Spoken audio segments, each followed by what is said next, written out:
Tulsa Public Schools unveil 3 proposals to close a number of schools. So what's next? Good evening, I'm Carol Norset. And I'm Russ McCaskey. Thanks for joining us tonight. What could happen to the buildings that TPS closes? And when will students find out if they're going to have to switch schools? 2 News reporter Jason Grubbs joins us live with a breakdown of this developing story. Jason?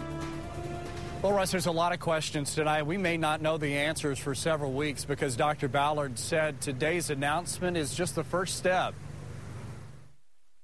We are at the jumping off point. That's where we are today. Superintendent Dr. Keith Ballard says the first thing to do is to log all the responses from parents.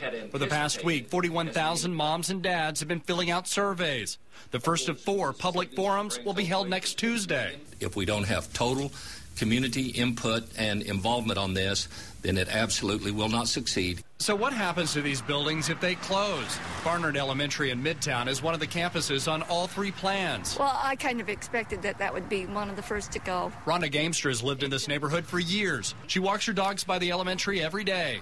And I feel pretty sad that it's going to not be there because you see kids. It brings life into the neighborhood. What Gamester doesn't want to see is the facility boarded up and forgotten about. We just need to come together as a community site. Michelle Collum is principal at Burroughs Elementary in North Tulsa. It's also on all 3 proposals. Maybe rent some space out, come in, provide health, provide other types of support like utility support. Dr. Ballard says the district won't abandon the sites. He's already had offers on some of the buildings, and he'd like to see others become private charter schools. We will evaluate each piece of property that might come open, and we will see what might be the best use for that.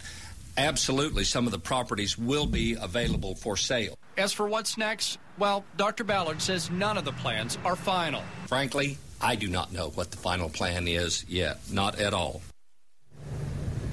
And Dr. Ballard is hoping to have a board-approved plan in place by May. That way, if any schools close, teachers can have time to move their classrooms and students know where they're going to be in school next year. Reporting live from Midtown Tulsa tonight, Jason Grubbs, 2 News works for you.